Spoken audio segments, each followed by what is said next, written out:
Welcome back to the Blue Stable Podcast, ladies and gentlemen.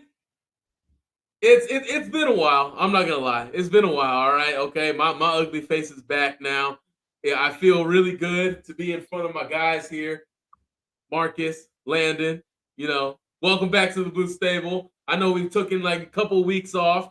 I've been gone for like maybe a month and a half. Sorry, been adulting, got a house, gotta, get with that. Got a new job, been hunkered down, getting back to the feel of things. But now, back in time, right before training camp starts. And speaking of training camp, there's always a mystery of how this 53-man roster will look.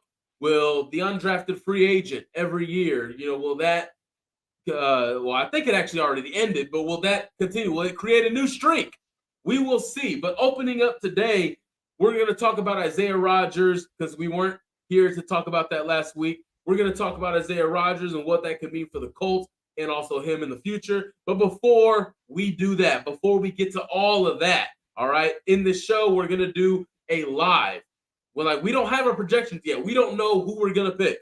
We're going to talk about and discuss the 53-man roster pre-training camp. All right, this is an early 53-man roster projection, and this is going to be fun because normally we come up with our guys already in place, but we get to have a deep conversation about it. Before we get to that, Landon, Mark, love you guys. I've missed you guys. I've missed this show. I love this show. I love the Blue Stable. I love every single one of you watching and listening to this. I've missed you guys, and y'all have done a really good job. Since I've been gone, had some really good shows. Marcus, always the neck muscles and the shoulders and everything. Landon, got the mythical blue background light, the great hat, the glasses, all right, giving off grandpa vibes. But we got the brains back together, the Three Stooges, all right? Now, let's go ahead and talk about it, okay? Let's open up the show. Let's get right into Isaiah Rodgers here, guys. Woo! All right. Unfortunately, now I was gone for this part of the show. You guys had talked about it about a month ago, but we're going to talk about it here a little bit. Isaiah Rodgers Sr. officially suspended and waived by the Indianapolis Colts. Waived by the Indianapolis Colts, suspended indefinitely by the NFL for violations to their NFL betting and gambling policy. He will be suspended indefinitely at the end of the 2023 season. However, at the end of it, the conclusion of it, he will be able to petition for reinstatement. More than likely, he will get the reinstatement because that's what Calvin Ridley got. That's what numerous other players got. Honestly, I hope he gets reinstated. He's too talented of a player to not be playing on Sundays. Honestly, I wasn't really here to give my full thoughts on it. It's already water under the bridge. I'll just be really brief about it. I was disappointed like every single one of you guys. I was disappointed. I was annoyed, really very annoyed, because I don't know how you make that mistake knowing what the consequences are, and you've seen what the consequences are. I remember the day of all of it happening. There was a lot of people trying to get behind him and say, oh, we need to support him. He made a mistake. He made a dumb mistake. I was of the opinion that he didn't make a dumb mistake. He was being dumb, basically, because you have an agent, you have a NFL PA, you go through all these classes and everything, you go through all these meetings with your team, with your camp and everything about the rules, how to carry yourself. And he's been in the league, going into his fourth year, end of his rookie contract, and for some reason still did it. So, and it wasn't just him. It was Rashad Berry, of course, of the Indianapolis Colts, but also numerous other players that have done it. Like, that's one of the things that get me. If you know that it's against the rules and the fine or the penalty of violating said rule is a hefty price to pay, and you still do it, maybe thinking, he didn't do it right. I'm slick. We've all been there, right? We've all been there. I'm slick. I can get away with it. I'm me, right? I'm me. I'm Marcus. I'm Marcus. I can get away. I'm slick. I'm Landon. Got that Kentucky smoothness to him, right? Like, hey, you can get away with it. Look, he made his mistake. It's already a month past. I'm not going to make it a big deal. I'm rooting for Isaiah Rodgers. I hope he can get back on his feet. I hope he finds a way into the NFL again on another team. But unfortunately for him and the Colts, honestly, because he would have been a great guy to have in that locker room with Kenny Moore, with three rookies coming in, really could have been a mentor, especially a year after you spent with Stephon Gilmore, right? I mean, all the knowledge he learned from him, talks with Rodney McLeod. He was a safety. But again, some of those things intertwine with each other.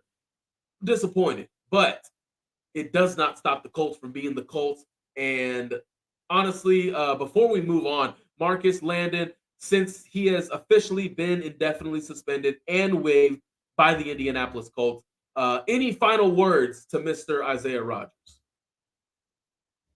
Well, I hope I hope he takes this time out, mentally clear himself and prepare himself to bounce back because he's gonna be missing football for a while. So we know, you miss football for a while, maybe you lose a step or something like that. So hopefully he stays in shape and comes back even stronger than when he did before he left.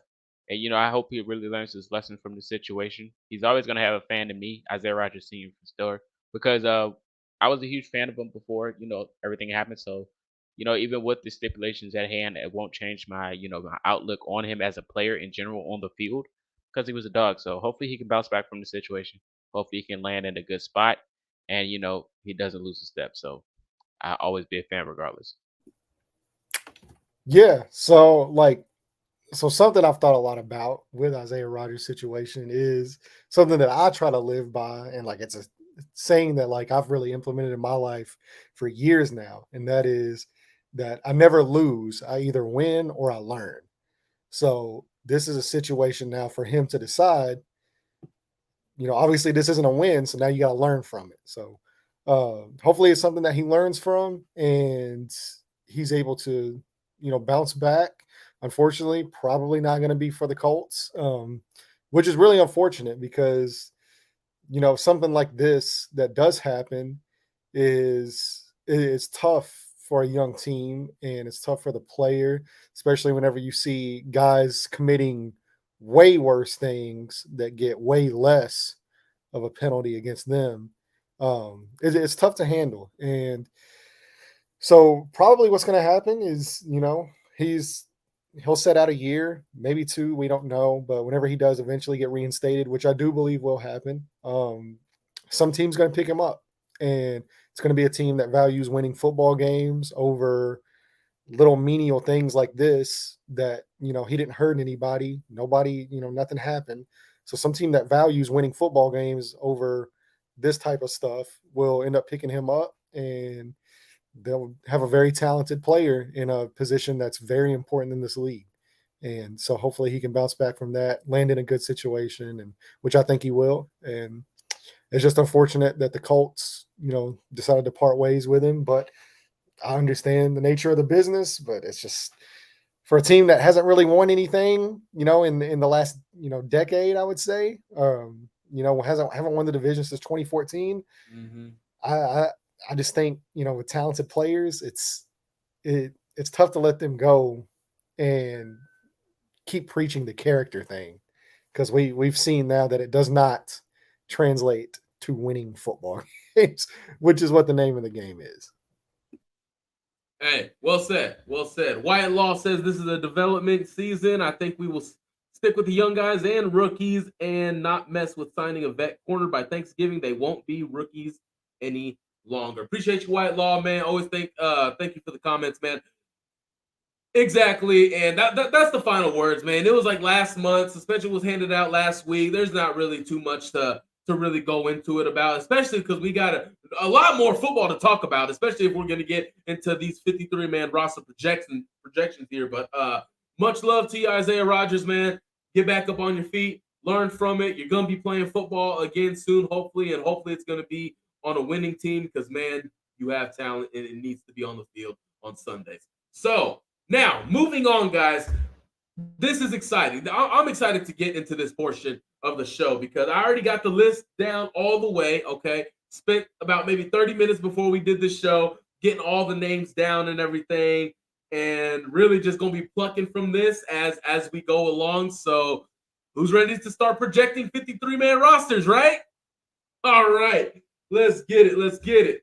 Okay. Let's get okay. Hold on. Okay. Applause, please. Okay. Thank you. All right. So let's start with the quarterbacks, man. Let's start with the quarterbacks. All right. Anthony Richardson, we're gonna conceive, right? He should make the roster. I think he's going to make the roster. You think he's going to?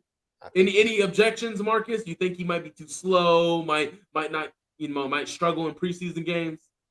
Oh no, he's about to shake the room. He's making the roster. Well, he might struggle in preseason games. I still think he makes the roster. I'm gonna be glued in for preseason, but they ain't gonna change my outlook.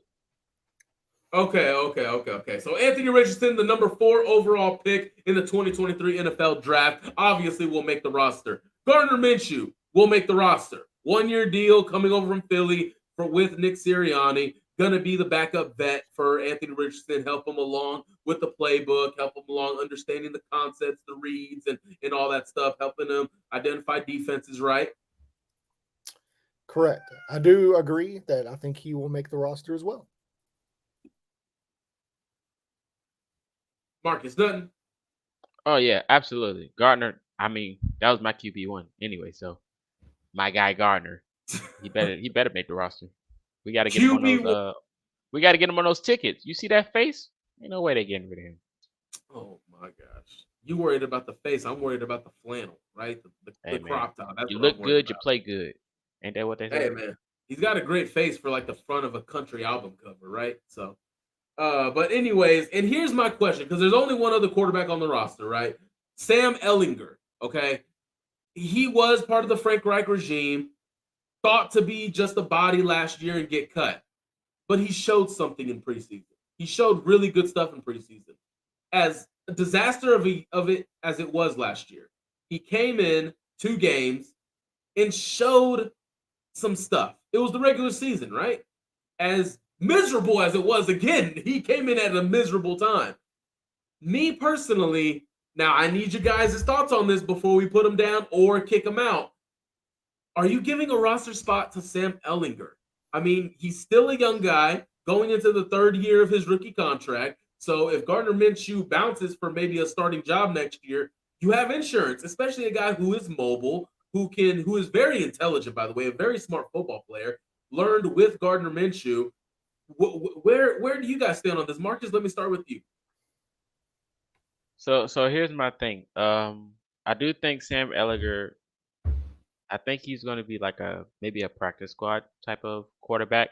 I do think he can get called up to another roster, but I think the Colts are pretty much set with the quarterback position with Gardner and Anthony Richardson. So I don't know about the whole 3 QB thing if they can get that running, but I do see him like being practice squad available if anything. But any team can pick up Sam Ehlinger at any moment because he did show signs of progression and some type of ability to escape the pocket and create off the fly. So I do think he can make the roster, but I don't know if he can make the final 53 for the Colts.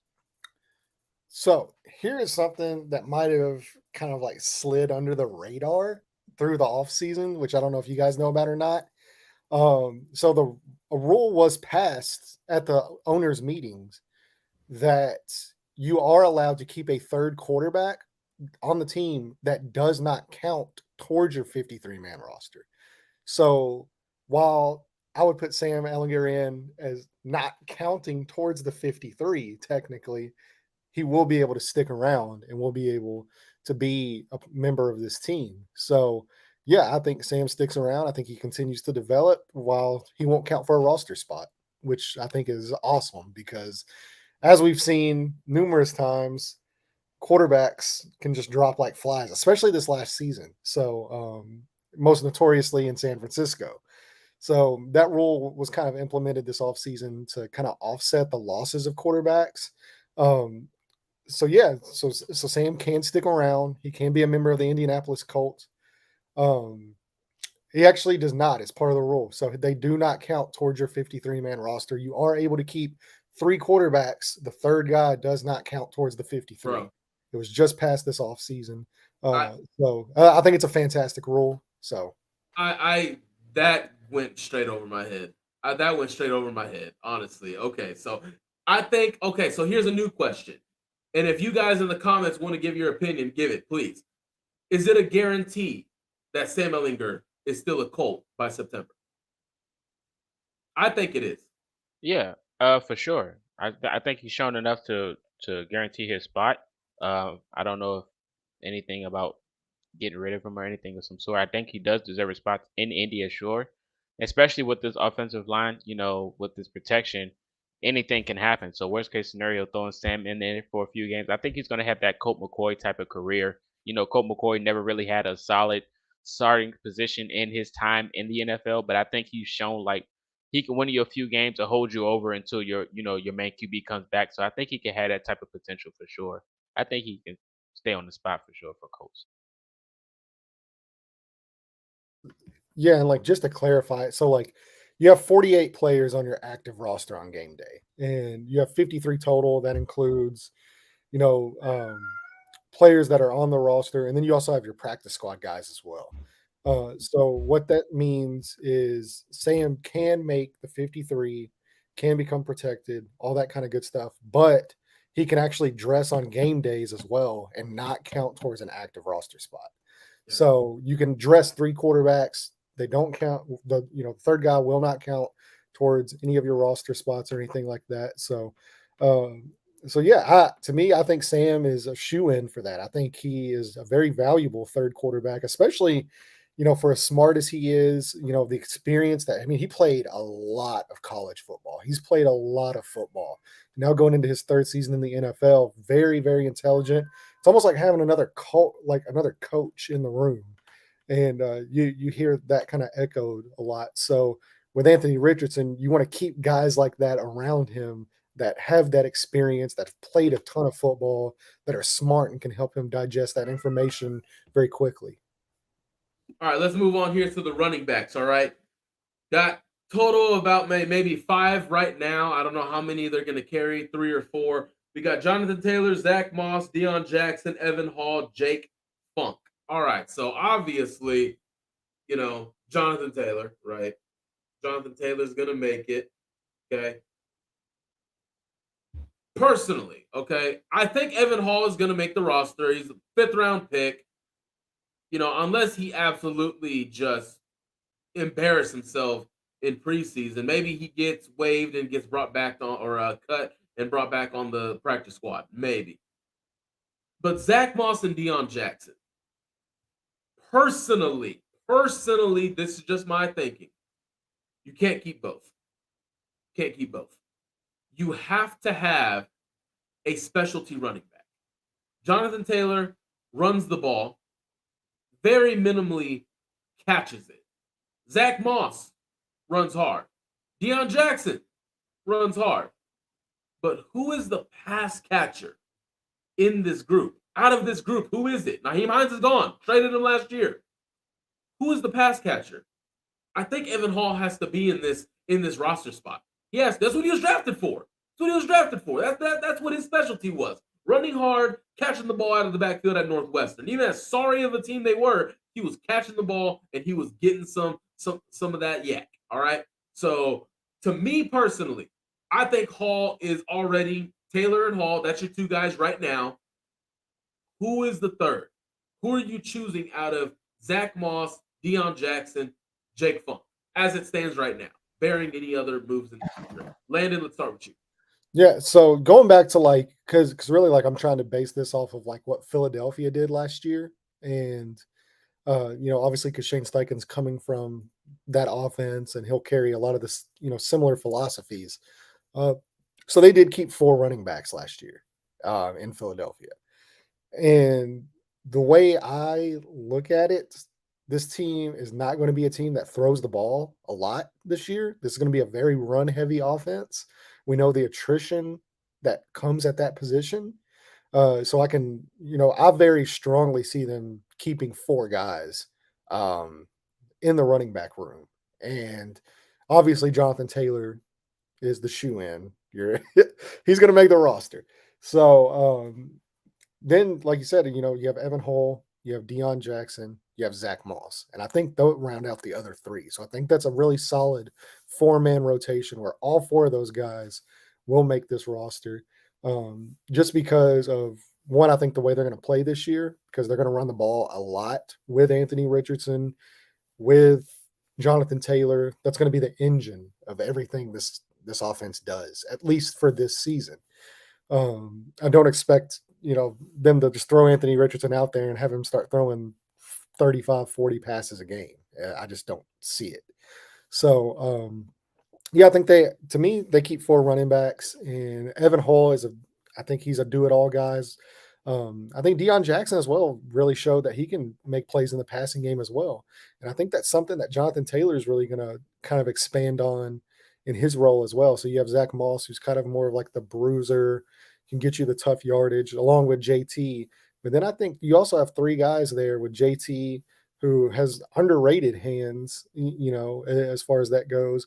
And Deion Jackson and Evan Hull, I think, are both fantastic options coming out of the backfield in the passing game. So I expect all 4 of those guys to make the roster. Yeah, I can concur with that situation. I love, as you guys may know, since last preseason, I've been on the Deion Jackson wave for a very long time, and I've been watching him, like his ability to get open and do both things. He's shown those flashes of being like available, and he's just one of those guys that can pretty much do just as much damage as Zach Moss. So if I had a choice, I would choose Jackson over that situation if they were to get rid of one of them. I do think Hall can make the roster for sure. That's no question. But if they had to choose between Zach Moss or Deion Jackson, I would bang my dollar or bang the gavel on Deion Jackson to make that roster spot. And Zach Moss was very impressive last season when he had his chance to show out there. He was aggressive, he ran hard, and that's what the Colts is missing. So I wouldn't knock it for him making that spot. But if I had my choice, what you guys asked, I would choose Deion Jackson. Hey man, for funsies, and again, this is the point of it. Let's revisit this conversation at the end of the show. For right now, I'm gonna pencil in Deion Jackson. It sounds like all 3 of us love Deion Jackson a little bit more than Zach Moss. So let's come back to Zach Moss. If there's room on the roster, we can talk about those other spots where you really gotta talk about, okay, what are you gonna prioritize? Who's better at special teams, so forth and so on. So right now we're at 8 players. Okay, where I'm also including the 3 specialists: Matt Gay, Rigoberto Sanchez, Luke Rhodes. Already Sancho. Did I say Sancho's? Oh, Jesus. Sanchez. Okay, sorry, Rigo. Sorry, Rigo. I'm sorry. I'm Mexican. I'm over here saying nachos. Probably don't think about nachos and talking about Sanchez. But anyways, guys, let's head on over to the wide receivers here. The wide receiver room is a little looking promising, right? Let's go ahead and pencil in our obvious guys: Pittman, Alec Pierce, Josh Downs. To me, those are the obvious. Ashton Doolin. Yep. Because who's going to play gunner? And also, I do want to see a little bit more downfield stuff with Ashton Doolin. I want to see a little bit more because that guy got some wheels. So we're at 4. We're at 4 guys: Michael Pittman, Alec Pierce, Josh Downs, Ashton Doolin. Left is going to be Juwan Winfrey, Mike Strawn, Malik Turner, Vincent Smith, Xavier Scott, Rashad Perryman signed earlier, I think in May, I think. Isaiah McKenzie in free agency, Johnny King, Ethan Ferreira, Cody Case. That's who's left. That's who is left. So when you're talking about who is 5 or 5 and 6, because again, are you going to keep 5 or are you going to keep 6? Landon, I'm going to let you start. You already got Pittman, Pierce, Downs, Doolin. Go to Landon, then we'll go to Marcus, obviously. Who are you going? Are you picking 5 or are you picking 6? I'm probably keeping 5. I'm keeping 5 active on the roster. And to me, that guy's Isaiah McKenzie.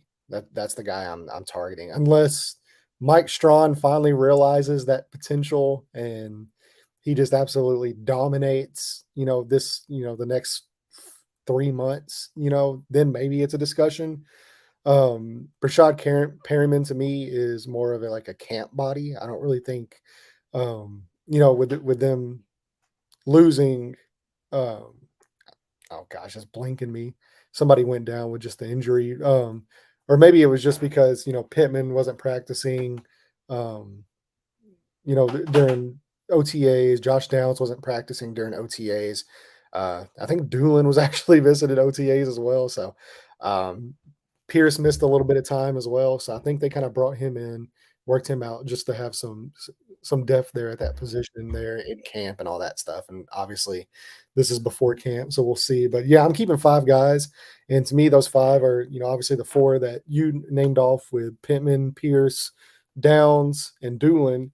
And then I think the 5th guy for me is Isaiah McKenzie because he does. They signed him to play that role of stretching the field and attacking the middle of the field with those drag routes and getting the ball in his hands as fast as he is.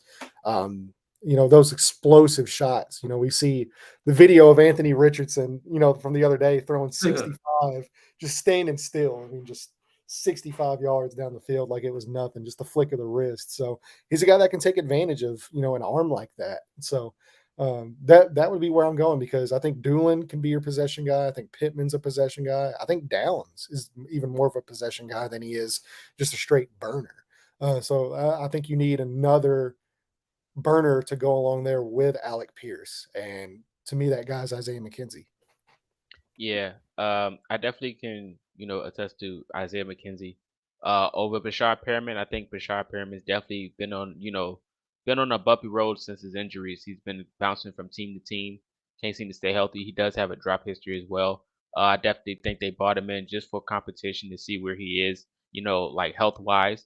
But when you look at McKenzie, he is available. He is a guy, a speedster just like Perriman. So if you had to compare the two, you definitely will go with availability and the last stretch. I think McKenzie can definitely do just as good as Bashar Perriman. You don't go wrong with either option, but I think Perriman now is like more of a camp body, and I think McKenzie's more of a a go now. So I definitely would go with McKenzie over Perriman as a choice in my opinion. Well, something even crazy about Isaiah McKenzie. So he's 5'8". His weight, what was his weight? 173 pounds. I was about to say it wasn't that much. Yeah. He's like a smaller guy. Yeah. 5'8", 173. Him and Anthony Richardson, who is 6'4", 245, ran the same 40 times. That's absurd. So that is crazy. Yeah, we got robots. Dude's hamstrings are on fire. Yeah, pretty wild. That's insane, bro. That's insane. Yeah. It's still almost like, dude, freaking Anthony Richardson. Like, what a freak show. I still don't know what we're gonna get this season. He doesn't look normal in person either. He doesn't look normal. Like when you see him, he's like, "Do you know you were made in the lab?" That was my first thought when I seen him. Bro, if you can, when you get down to training camp, you gotta stand by Anthony Richardson and really see how huge this. Well, Landon shook his hand. Oh my Lord. Landon shook his hand. I was jealous. I was just over there like, I got to congratulate him after he was drafted. A few minutes. I think Landon said his hand was swallowed. Yeah, and I've got big hands, so my hands I'm not working with Kenny Pickett hands over here. I think mine, like the last time I measured them, just because after the Kenny Pickett stuff, I got kind of curious, and I'm like, man, like how big are my hands? My hands were measured in at like 10 and like 10.2, somewhere around there. So like it's above the 10-inch range. So I've got pretty large hands, and his hands just like wrapped around mine. And I was like, man, this is a large individual, pretty tall dude. Obviously being 6'4". So yeah, I mean he's a big dude. Hey man, good stuff. We always stain Anthony Richardson on this podcast. So back to the conversation here. So I think we're all in agreement. We're gonna go with 5 right now. I mean, of course, this is just projection. So we'll wait to see if Mike Strawn can get it together in preseason and show some stuff and make an argument for that 6th spot. But for right now, we're gonna stick with 5 and 5 receivers. Michael Pittman Jr., the Michael Pittman Jr., big baller, shot caller, $20 million man, number 1 receiver, okay? Alec Pierce, Josh Downs, Ashton Doolin, Isaiah McKenzie. Let's move on to the tight ends here. Tight end is going to be a little bit interesting. I'm not going to lie. I think that's a position we're all going to be watching in training camp, preseason. Let's start off with a list of names here. Okay, we're going to start with Pharoah Brown, Kylan Granson, Will Mallory, Andrew Ogletree, Caden Smith, and Jelani Woods. All right, so let's. Oh, Andrew Ogletree. Caden Smith, and Jelani Woods. All right, so let's. Oh, we also have Mo Ali Cox. Yeah, I was gonna say you forgot somebody, man. Okay. We also have Mo Ali Cox. All right. So let's go ahead and get down. I think we only have like one for sure guy, right? Jelani Woods. I think Kylan. I think Kylan's got. Kylan. Yeah. Okay. I like Yeah. that one. I like that one. I like Yeah, Branson. Kylan's been putting in the work, so I Can't would wait think to see what he's got. Kylan, Jelani, and Ogletree. That's maybe Marcus's. Fuller That's Brown. Marcus's twin. Every time Yeah, I see and literally, every time I see Literally. Kylan Granson, I think of Marcus. Oh literally, my gosh. literally. He's just beige. That's all. No, Okay. it's like the haircut, the beard. Like I mean, y'all He got wants to beat me so bad. He's my son for real. Okay. Yeah, So we got. you might be older than him. So we got Jelani Woods, we got Kylan Granson, both of our specialty guys, right? Our downfield guys. Kylan Granson going to work underneath and, really get the ball closer to the line of scrimmage. And who knows, maybe this season we're going to see him expand farther into the seams, the out routes, all that stuff. But Jelani Woods is going to be the home run hitter type of tight end that we're going to have. Now it gets interesting because once those two come off, right? Once those two come off, it gets interesting because you still need a blocking tight end or two, maybe. If you're gonna be run heavy, as Landon said, you might need two. You might want to go two and continue to develop Jelani and Kylan in their blocking. So out of the blocking ones, you got Mo Ali Cox and Pharoah Brown. Those are the guys that can block. I think it's Pharaoh. Pharaoh Brown. All right, Pharaoh Brown. Will Mallory, look, man, I got mad love for him. I think he's got potential in the receiving department. But did you see his freaking blocking drills at the combine? That brother ain't moving my little brother, okay? So that's not going to be a blocker. What? Yeah, he's not a blocker. He's not a guy. Yeah, he's not. He gives effort, though. So, I mean. Yeah, effort. Yeah, I give effort at work, too. But do I suck? Yeah. So, Andrew Ogletree. Oh my God. Andrew Ogletree was really riding high, getting first team reps in training camp last year. No, we know that wasn't really that big of a hightail, right? So got first team reps last year. Unfortunately, got hit with a season-ending injury. He's going to be back. I'm excited to see him again. And then Caden Smith. Landon, let me hand the reins to you right here, man. Still need a blocking tight end. Is there a wild card number 4 you're thinking of? What's going on? Yeah, well, first off, I just gotta put this up there. Okay. I'm just gonna show y'all here. Tell me that this dude does not look like Marcus. Let's do it. Come on, man. Bro, we do it. Marcus. Come on, Marcus. Hey, man, he ain't wearing the tank top. He's even got the headphones on, bro. He's even got the headphones on. Bro, Marcus, come back. That's what I'm talking about. What the heck? Hey, man, why weren't you? What we doing, man? What we doing? Marcus, why weren't you wearing? Come on now, you know a Colts player on here. You know it's tank top season. All right, Landon. Sarah Brown is my tight end to keep. Oh, sorry. I had to play a little bit. So going back, like I said, looking through Shane Steichen's offense, kind of what he likes to do. He loves to get tight ends involved. And in order to do that, you need a pretty decent sized tight end room. There's a lot of talent in this Colts tight end room, obviously. So the Eagles carried 5 guys last year. And I think the Colts are like similar to that, honestly. Like I think 5 guys like realistically could make this 53-man roster. And obviously Jelani is going to make that. I think, Marcus is going to make it on there too. So and then that just leaves 3 spots there. So I think Pharaoh Brown has a good chance, and he has shown promise as a blocker. He didn't have a really good season last year as a blocker whenever he was asked to be like the main guy doing the blocking. But whenever he's been asked to play like more of a complementary role as a blocker, he did make an impact in that position as well. So I think him, I don't think Mo Alley Cox is a guarantee to make this 53. I don't. So this, so I mean, like, I think if he can like finally live up to that massive potential he has, and they're gonna find out in camp, then yeah. But if not, I mean, he could get waived, and I think it saves him like $3 million or something like that. I'd have to look at the numbers, but Hmm. they would gain a little bit of cap space back from cutting him as well. Um, and then who are the other names that you listed there? We got Moali Cox, Pharaoh Brown, Will Mallory, Andrew Ogletree, Caden Smith.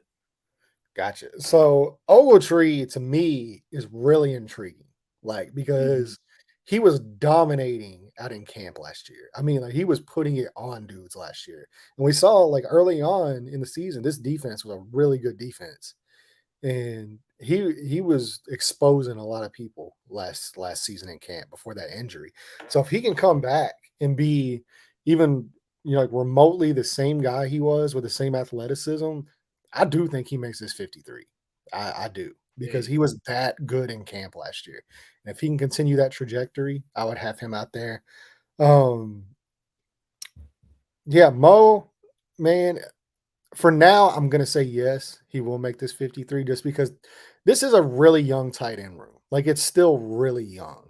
And they do need, they brought Farrell Brown in, who you can consider a vet technically. Who's I mean, he's still kind of a young player, but um he would be more of the veteran guy. Him and Mo Alley Cox would be the two veteran guys in this room. And I think Mo for sure would be the vet now. So I do think you need a guy with some more experience, to go along with Jelani Woods. But um, yes, I'm going to say Mo makes this roster, and then I want to say are you, I'm going to say Will Mallory makes the roster too. you're going with 5? Yeah, I am. I'm going to go with 5 just because of what Shane Steichen liked to do last year, which was they ran a lot of tight end screens. I mean, obviously they're a very run heavy offense. And if you can have multiple tight ends come in, be extra blockers, run a lot of 13 personnel, that kind of stuff. And even transition some into the H-back role. That fullback kind of hybrid, which I think Kylan Granson can do really well. Um, and even Will Mallory, I think, could That kind of play more of that role. So I mean, yeah, I would carry 5 guys, and I do expect them just because like it's going to be hard to part with a lot of these guys in this time just because of how talented they are. Like they're very young, they're very inexperienced, but I mean it's hard to part with talent, especially at a position where your new head coach really relies on heavily in his offensive scheme. mhm. And I mean, And you're yeah, not in a competing season, so it gives you a little bit of less expectations of, okay, I can trot these guys out there. I can yeah, work with and you them. could and So, you can more of have like Mo Alley Cox and Pharaoh Brown as kind of like the vets in that room to help lead these young guys. But then it gives you a chance to really see what you have with guys like Jelani Woods, with guys like Drew Ogletree and um, Will Mallory. You can really kind of see what they can really put out there as well while you're evaluating the younger guys. Marcus, are you Yeah, keeping I 5? think yeah, I was gonna say when you look at what we got going on with the running back situation and the wide receivers, I think it's best to have more tight ends than those other positions as well. Especially when you look at the offensive line, definitely we're going to get into. I think we're going to definitely have a lot of tight end production this year for sure because we mentioned the new head coach and we mentioned Tom Manning as a tight end coach as well. I think all of those things pair very well, especially bringing in the young quarterback. I think it's going to be a lot of production from the tight end room because we didn't use the tight ends as we should have last year. I think we're going to see more production and an uprate in that position next year. So I think keeping guys like Amo Ali Cox to see what he can do when we finally get him more involved. Is he going to be able to catch the football? Kylan Granson and Jelani Woods, I think they're going to have a better production this year. We've seen a good usage rate last year. We've seen what Jelani Woods can do when we give him the football. We've seen the Kansas City Chiefs game. So I think we're going to see a good rate of these guys going into next year. And I think Farrell Brown is going to have a good blocking ability adding to that group. So for sure, it's definitely possible to keep 5 tight ends. I think it's a All good right. idea. All right, I'm gonna roll with 5 tight ends. All right, I'm gonna roll with y'all. All right, so 5 tight ends. I'm gonna roll with them on the offense on the roster. So okay, that takes care of that. Jelani Woods, Colin Granson, Drew Ogletree, Mo Alley Cox, Will Mallory. That's the 5 we're gonna roll with. That's athletic, a lot of athleticism. Number 1, youth. Hey man, I'm excited. I'm excited. Get some youth in here. Stop being an old ass team. So now let's get into the offensive line. All right. Here's our obvious ones. Bernard Ryman, going to be your starting left tackle. Ryan Kelly, your center. Quentin Nelson, left guard. Braden Smith, right tackle. Question is, who's going to be your right guard this year? And then who's the depth? Who's your swing guys going to be? So let's go ahead and go through the list here, y'all. Let's go ahead. We got guys like Wesley French, Dakota Shepley, Will Fries, Emil Ekiori. I think that's your guy, Landon. I think that's yours. Yeah. How do you pronounce his name? Emil Ekiori. Okay, I'm gonna leave that to you. Arlington Hambright, Connor O'Donnell, Jr. Oh, okay. Connor O'Donnell, Jordan Murray, Matthew Vanderslice of cheese. I don't know. Matthew Vanderslice and Jake Witt, rookie Jake Witt. I think Blake Eastern Freeland. Michigan, right? Blake Freeland. You missed Blake Freeland, yes.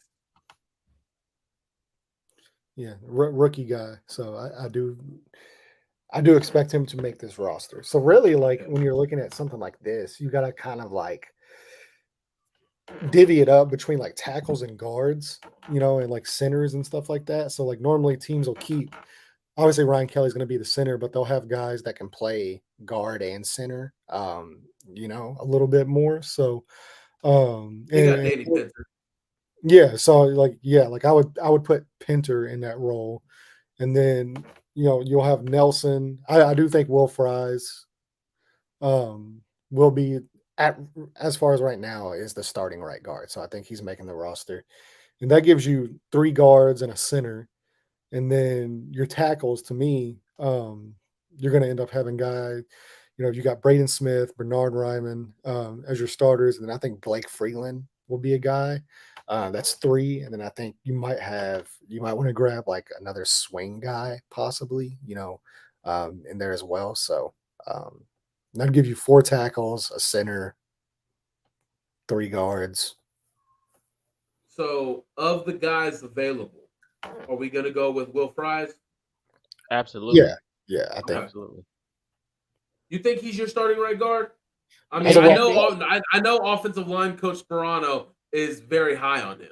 Yeah, and I think he showed promise last year. There were a couple games like that there were a few, more than a couple. There's a few games that it was questionable in. But I think kind of like Bernard Ryman is like you kind of saw as the year progressed, you kind of saw him kind of grow into that role. And really for him, like the only question mark that I've had on him is just like the play strength and the anchor. And like, is he able to like really bully those guys in the middle, they're in the trenches, those nose tackles, those 3 techs, 1 tech guys.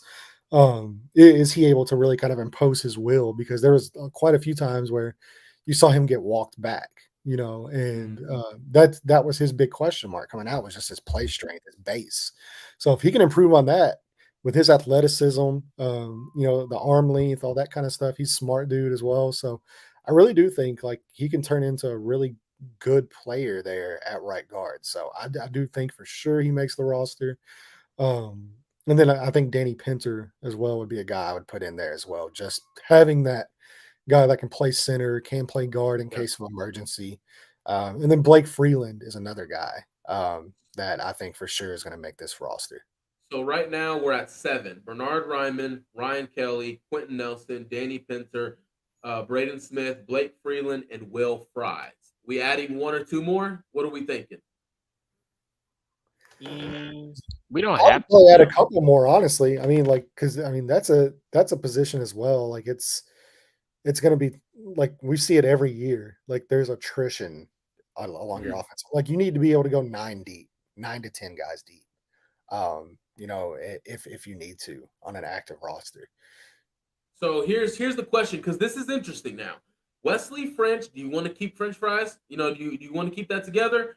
You got Jake Witt, maybe going to be a practice squad guy. Yeah. And then you got your guy, pronounce his name? Emil Ekiori Jr. Cure Junior. Jr. That's another guy. Maybe is he gonna push Will Which Fries he's a to guy that that right guard has, spot? like, he also has like guard and center versatility. So he's a guy that Yeah. can play center and can play guard as well. But he was an undrafted free agent. While he was a priority undrafted free agent, they signed him like right off the bat and gave him a pretty decent sized contract. So I think for him, like, it was more of like the injuries kind of took their toll on him. But if he's over the injuries, like, I had a 4th round grade on him. So if you're comfortable with him, like, he's a super talented guy. Got really long arms. It sounds like the debate is between, if you're going for another inside guy, Wesley French or Emil Ecure Jr. Which one of those two are you going to go with? Because I don't think, well, real quick, I don't think Connor O'Donnell is more like a tackle. Arlington Hambrick, Dakota Shepley, I don't think those guys are better than these two. So it sounds like for that last interior guy, versatility wise, sounds like the debate's going to come down to French versus Ecure. Yeah, I mean, me personally, I would take Emil just because of the physical tools that he has, and maybe that might show up. yeah, I mean, like, if there's no injuries or anything like that, if you're like, he's cleared medically, I do think he is the more talented of the guys, of the two of those. So I would go with him, but he's also a rookie. We haven't seen him play. We haven't even seen him practice, so we don't know. Yeah, I mean, this is early pre-training camp projections here. Marcus, between the two, French versus Ecure, who would you go with?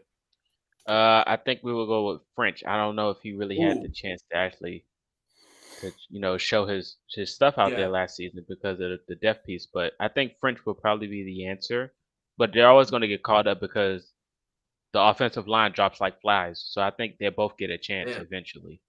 So we're at 1-1 right now. Feels like I'm the deciding vote here for one of these two. You can't go wrong with either or because they both you really can. Shot. Ecure. Now let me ask you this, Landon. If you were to go with French, do you feel like Emil Ecure is a guy that will make it back to you? Honestly, that's tough.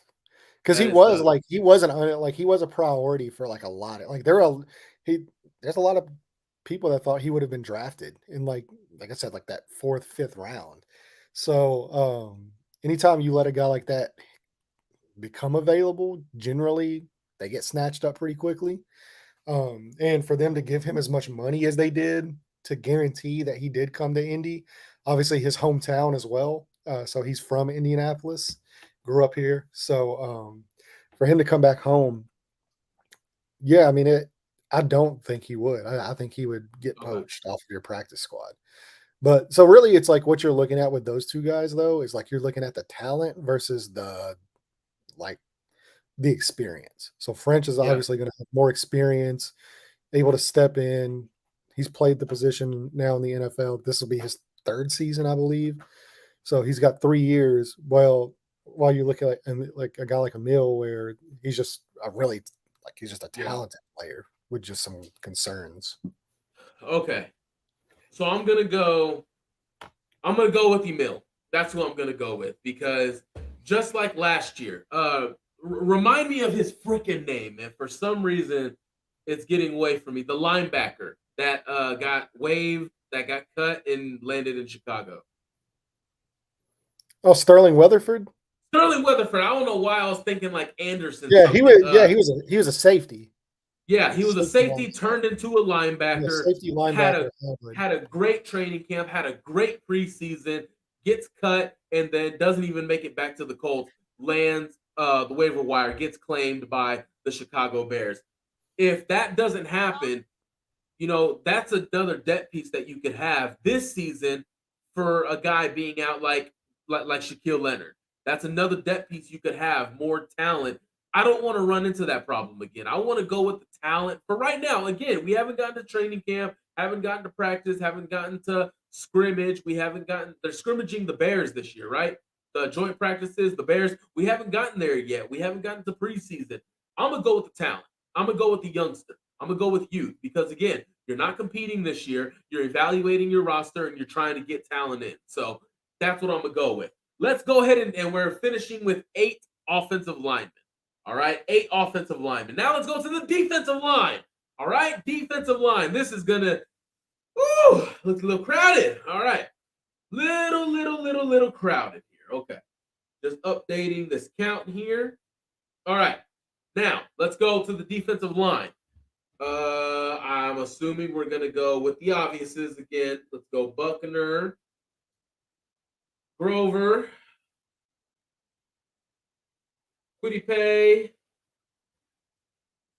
Samson Ebukam.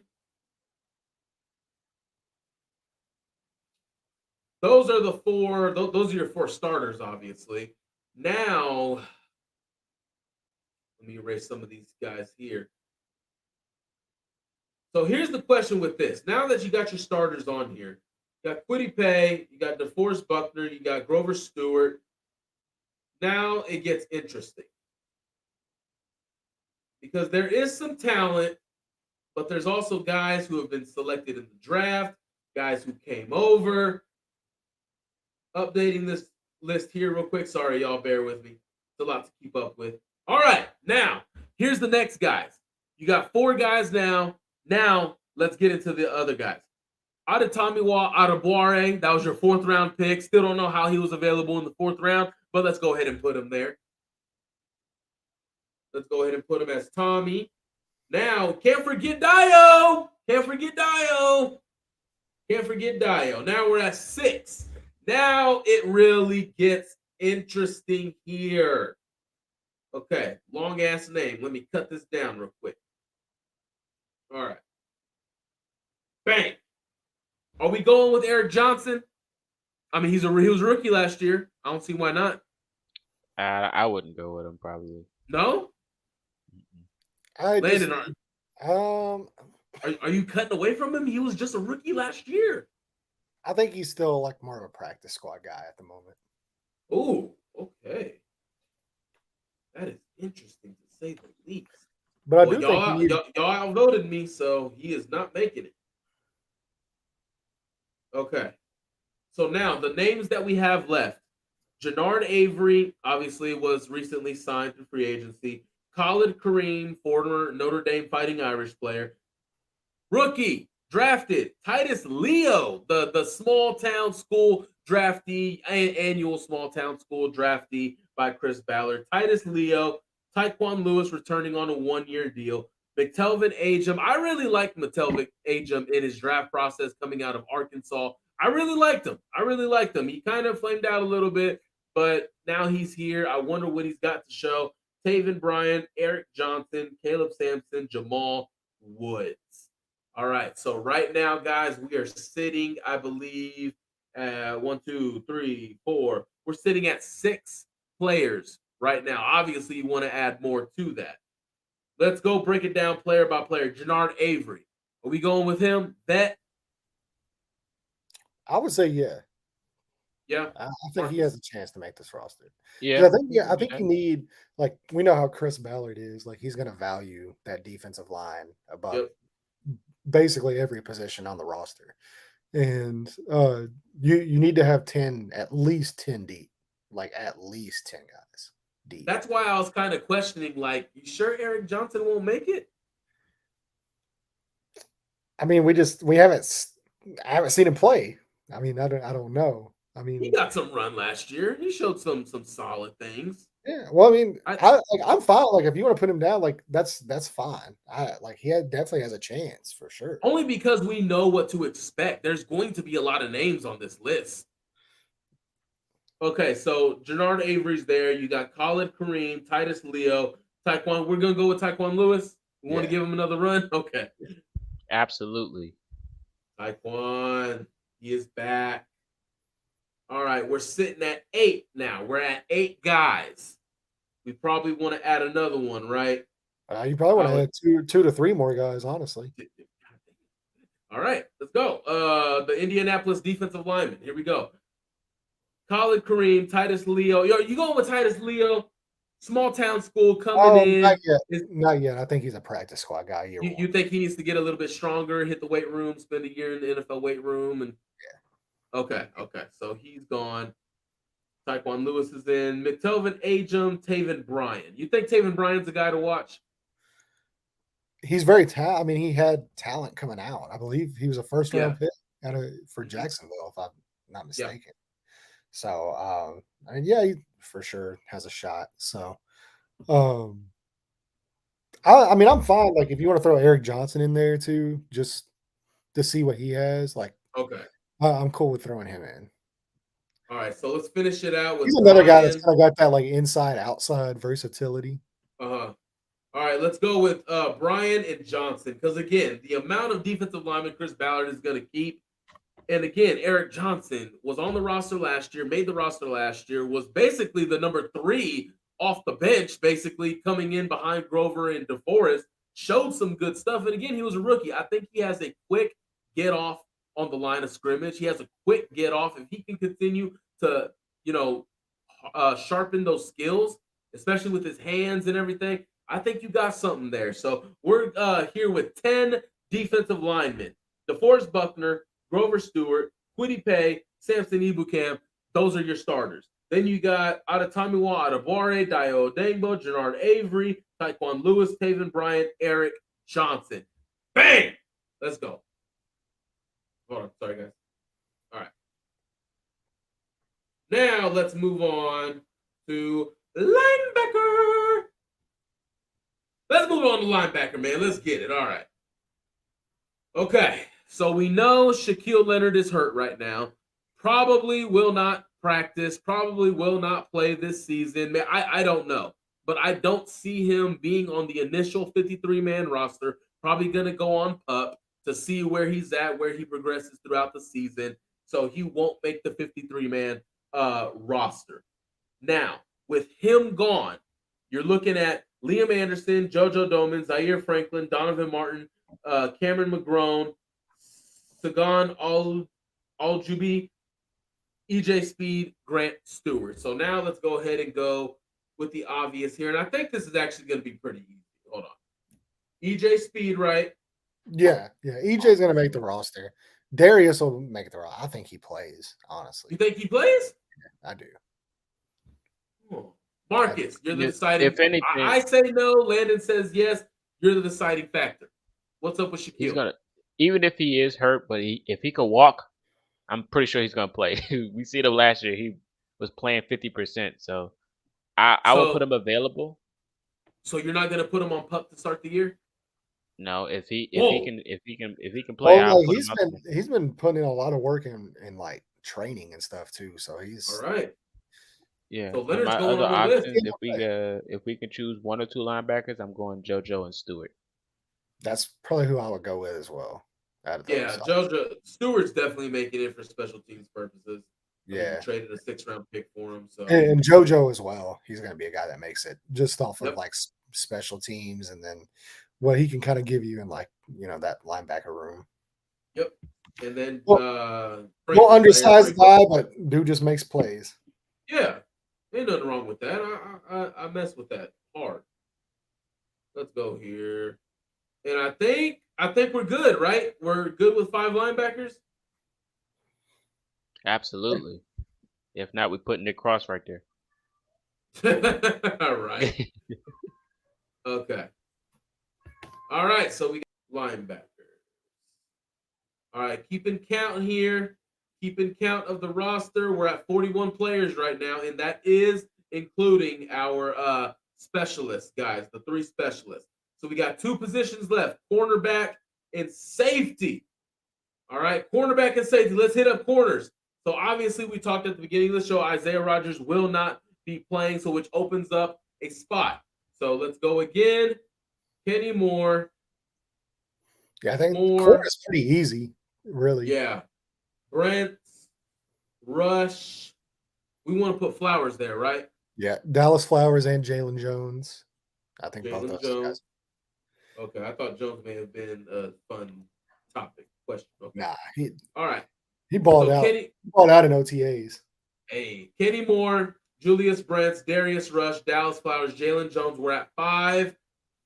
Now the guys left are Kevin Tolliver. I have heard good things about him. Kevin Tolliver, Darnell Baker, Tony Brown, Cole Coleman. Personally, I'm gonna go with Tony Brown to add the slot backup behind Kenny Moore, since the rest of the guys are gonna be working outside. Any hate or disagreement? Now we like Well, Tony this, Brown. yeah, I mean, yeah, like I like him fine, but I think they need another vet. They need to bring in another vet. Oh, Like, really? yes, I do believe they will, especially too. Like we got to remember, man, like you're gonna have all these cuts come down, especially in like August, like August, July. Like I mean, you even maybe in the beginning of September. I mean, we've seen Yeah. guys get released, a week before the season and end up getting signed. So, and there's still a lot of quality DBs out there on the market. So, and they're just Yeah. waiting for camp to start, and all It that. So, depends. Like, it depends, because are those vet corners wanting to come to Indy knowing they're not gonna go to the playoffs? They're not competing for a championship. I mean, unless they catch fire and do go to the I mean, playoffs. I'm not. there's that, but there's also a chance, like especially guys that their value might have like diminished some last year. So you look at like Uh-huh. guys like Marcus Peters, you look at Mhm. Shaquille Griffin, Yep. which I don't know, is he still available? I Yeah, believe he's so. available. Yeah. Yeah, so I mean, like he kind of had a down year in Jacksonville, and they could use this as an opportunity to see more playing time. And like you're guaranteed to get some run, especially if you come in such a young group. You'll get playing time if you perform well on a 1-year deal, prove it deal, and you're getting that playing time. You could really turn that into a lot more money next year, signing maybe a 3-4 year deal. Yeah. Even just Get a one multi-year last deal. big contract. Yeah, yeah, just one last bigger deal. So Or maybe not even a bigger deal. Oh, that's sorry. attractive. Yeah, that's attractive to guys. Just Yeah. knowing they can come in and like, there's a good chance they're gonna end up getting playing time just right off the jump. And maybe not even a bigger contract, a better opportunity with the team competing for a championship. Because who's your other outside corner right now? I mean, we're I mean, assuming you're assuming it's Brent's, but it could be Rush. So I mean, yeah, Brent, Rush, Flowers, and then Jones. yeah, but I mean, like, so we know like at least one of those guys is going to be on the outside, but right, I mean that other outside role, I mean, that's just like right for the. I mean, that's perfect for a guy like Shaquille Griffin to come in and just immediately, Personally, like just be like, hey. personally, for me, I'm not making no phone call to a vet. I'm just rolling with these young guys. And you got guys like Gus Bradley. You got Ron Miles, who is a teacher of all teachers at this position. I mean, you got those guys to lean Yeah, on. but there's a difference. There's a Personally. difference between like being in a locker room and having like your vet, like there's a difference between having like players that can compete, like as far as like coaching goes and can help you learn the ropes, Talking with coaches on the sideline and being as on the actual opposed to field with the vet as opposed to like being just coaches. and Yeah, I getting think you still called want to when you're out of be. place I and think stuff you like still want to be competitive as well. Like bringing the young guys out there, but like even if you mention like not making the playoffs, you still want Yeah, to because like go right, out like there I and mean, fight. you have Kenny, like that's it. Right. That That's that. And it. he's a that's it. slot. So Yeah, exactly. Like that's it. That's the only So guy you you want to have. have okay. some type of So experience out there on the field. so we have 5 guys. Do we want to reserve a 6th spot for just vet, whoever that might be? Yeah, Yeah. that's cool. Yeah. Okay. So let's go ahead and go vet. All right. Hey, I'm not mad at it personally. I'm just saying, rookies, or saying to the puppies, go. Just unlocking the gate, not looking, and just saying, go. Get your stuff. Go. Go. That's how I'm wired, honestly. So let's go ahead and update this. Bet. All right. So now we're at safety. You already know what's going on at safety, guys. Let's put the man, the leader, the hawk of the defense, Rodney Thomas II. Rodney Thomas II. Julian Blackmon. There you go. These are going to be your starting safeties, by the way. Forget what y'all talking about. Julian Blackmon is making the switch to strong safety. Already been reported earlier in the offseason. Rodney Thomas is that man. Showed he's about that stuff. He don't have to just write 50 essays a day. He can also make some plays on the defensive end too. Julian Blackmon, Rodney Thomas, Nick Cross. So that's 3 right there. All right. Now the guys who are here, there's a couple of them. Aaron Maddox, Marcel Dabo, Trevor Denbo, Michael Tuzzi, and Henry Black. Personally, I'm giving the last one probably to Trevor Denbo. Probably for special teams purposes. Although I am intrigued with Marcel Dabo. They did get him from that program overseas, right? They got him from that program. Still kind of there. We'll see what he does. But personally, Trevor Denbo did show some stuff last year, special teams wise. This is a special team spot, by the way. Yeah. Trevor Denbo would be my pick. Yeah, I agree. That's who I would go with as well. Yeah, Dembo for sure. Man, not even a fight, a tussle, nothing. All right, Denbo.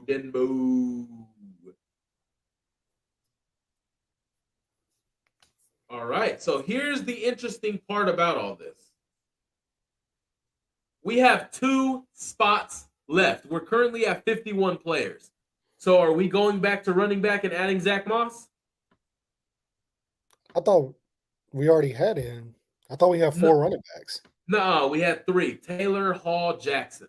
Yeah, Moss makes his roster. Okay, so now we're at 52. Do Moss and then unanimous decision, Mike Strawn, just because. No, I think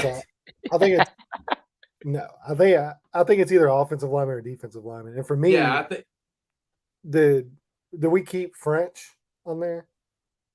Yeah, no. I went with. Did I go with French? No. Yeah, because we chose. I would put French on there. You would? I think that's a lot of interior guys. No, I don't think you have enough outside guys. You have Ryman, you have Smith, Freeland, and that's it. Are you going? Yeah, because So you're gonna have Keyor, French, which were the 2 we were signing about. Then you'll have Fries, Ryan Kelly, Nelson. Pinter. That's 5, right? And Pinter.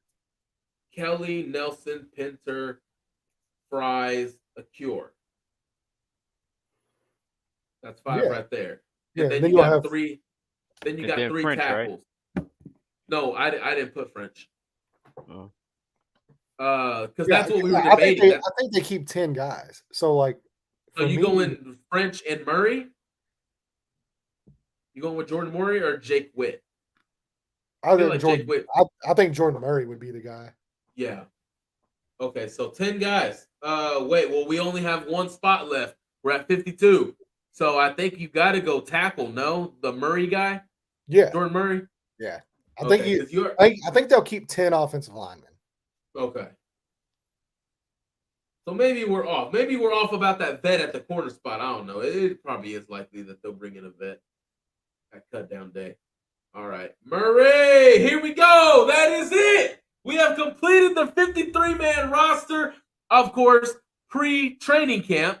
53-man roster projection here on the Blue Stable Podcast. Let's go down the list. Quarterback. We went Anthony Richardson and Gardner Minshew. Sam Ehlinger will also be there, but like we stated earlier in the show, that 3rd quarterback spot will not count against your 53-man roster and will also not count to your healthy scratches on game day either. So Sam Ehlinger will be in uniform. They can dress. Won't count towards the roster. They can dress. There you go. And then running back, Jonathan Taylor, Evan Hall, Deion Jackson, Zach Moss. Wide receiver, Michael Pittman Jr., Alec Pierce, Josh Downs, Ashton Doolin, Isaiah McKenzie. Tight end, Jelani Woods, Kylan Granson, Drew Ogletree, Mo Ali Cox, Will Mallory. Offensive lineman, Bernard Ryman. Bernard Ryman, Quentin Nelson, Ryan Kelly, Will Fries, Braden Smith, Blake Freeland, Emil Ecure, Jordan Murray. Defensive linemen, DeForest Buckner, Grover Stewart, Quiddy Pay, Samson Ibukam, Adetomiwa Adebawore, Dio Odengbo, Jannard Avery, Tyquan Lewis, Taven Bryan, Eric Johnson. Linebacker, EJ Speed, Shaq Leonard, JoJo Doman, Grant Stewart, Zaire Franklin. Corner, Kenny Moore, Julius Brents, Darius Rush, Dallas Flowers, Jalen Jones, and a vet that we reserve that spot for. Don't know who it is yet, but we anticipate a vet being brought in. We'll just say for now, we'll just say Tony Brown. Okay, Tony Brown. Safety, the Rodney Thomas II, Julian Blackman, Nick Cross, Trevor Denbo, and then your 3 specialists ironing out the list: Matt Gay, kicker; punter, Rigoberto Sanchez; long snapper, Luke Rhodes. Guys, this was fun. It was interesting to go down, but now we got to wait till training camp. Preseason has concluded to come back to this conversation. I'm going to keep hold of this list, actually, and see how accurate we were when it comes to the final cut down day. I'm going to hold on to this right now. I'm going to hold on to it. If I could make one change on it, what's up? I would probably cut Jannard Avery off of it and put Wesley French in on the offensive line. Thank you. Ooh. Show so French you're officially, because you were at number 9, now cutting Avery, adding French, you'll be at 10 offensive linemen and 9 defensive linemen. Yeah. Okay. That's how. Hey, I like it. I like it. Getting creative. Look, they need all the offensive line help they can get. Right? They don't need to get into another freaking Matt Pryor situation. Not even that, but injuries happen on the offensive line. And I do think French is a more talented player than Avery is. So there you go. And plus, you still got Quentin Nelson getting back healthy, finally had a healthy offseason. Ryan Kelly has dealt with stuff. Braden Smith has dealt with stuff. You just got to make sure you have depth and insurance. Yeah, you got to make sure you have insurance on the offensive line, especially a guy 4 overall. You need to keep. Yeah, there you go. All right, guys. Well, thank you to everybody who is watching or listening, whether if it's on YouTube, Spotify, Apple Podcasts, whatever the case may be. We are back. We are better than ever, guys. I am Michael Pevia. He is Marcus, a.k.a. Culture Shock. He is Landon Oliver from Kentucky. Hey, let's get it. So, guys, it has been fun. I am so glad and happy to be back, if that was not obvious on this show and in my voice. So, other than that, guys, keep a lookout. We are sending the Blue Stable up, down, up. No, I'm in Texas. So, up to training camp. We are sending the guys there. We are happy to be there. And Marcus over here with a pale face on his look. Wow, I literally said that backwards. A pale look on his face, dude. Let's go ahead and log off, man. I'm over here getting too zealous. So, Landon, Marcus, any other closing remarks? No. Let's go. Let's go, Colts. Training camp. No, I'm just ready. Like, I'm ready. This like July is the last month that we do not have football on Sundays. Like, this is it. Once we get through July, in August, preseason starts. September, the real game starts. Mm-hmm. We'll start having football again next month. We're 1 month away. We got football again. I'm never one. I know, as always, I'm a little bit older than you guys. I'm never one to wish time away, but I'm ready for this next. I'm ready for July to be over with. There you go. It's the most boring month, man. There's no NBA, no NFL, no hockey, no. Everyone's on a vacation. Cardinals suck at baseball. I don't want to watch baseball. Baseball doesn't exist to me right now. So Marcus's Rockets is taking on freaking Dylan Brooks for $80 million. I'm more upset about the Fred VanVleet deal. Yeah, I was gonna say, man, y'all gave Fred VanVleet. You're more upset about Fred VanVleet than freaking Dylan Brooks $20 million annually. Yeah. Hey, man, Fred VanVleet was more expensive than Kyrie Irving. Yeah, that says a lot. Insane. He's also not a head case either. So. Oh, that's true. He is a pretty stand-up, good leader, solid voice in the locker room. Hey, man, I'm not. Hey, it's been an eventful July for a Mavs fan thus far. Okay, so but other than that, guys, we are 2 months away from Landon being able to continue some NFL draft scouting. Ain't that right? Finally, I've actually started a little bit. I've been watching. There you go. Guys. So. But now you're gonna have fresh and new. Yeah, I was gonna say, man, it's tough like going back last year because now you got guys like, for example, like Marvin Harrison Jr. He's a pretty good football player. So. Pretty good. I like watching him play. But might be a legendary college football player next year. Who knows? Chance he could Hey, be man. wearing blue. There's a chance. Here we go, guys. So, We're almost there. We are almost there. I'm excited for NFL, college football. I'm excited for it all, man. We will see you guys next week as we come back for the Blue Stable Podcast, guys. Let's get everybody out of here already. We're talking too much already. Guys, love you. Thank you. We're back. We're happy. Go Colts. Let's gear up. See you guys.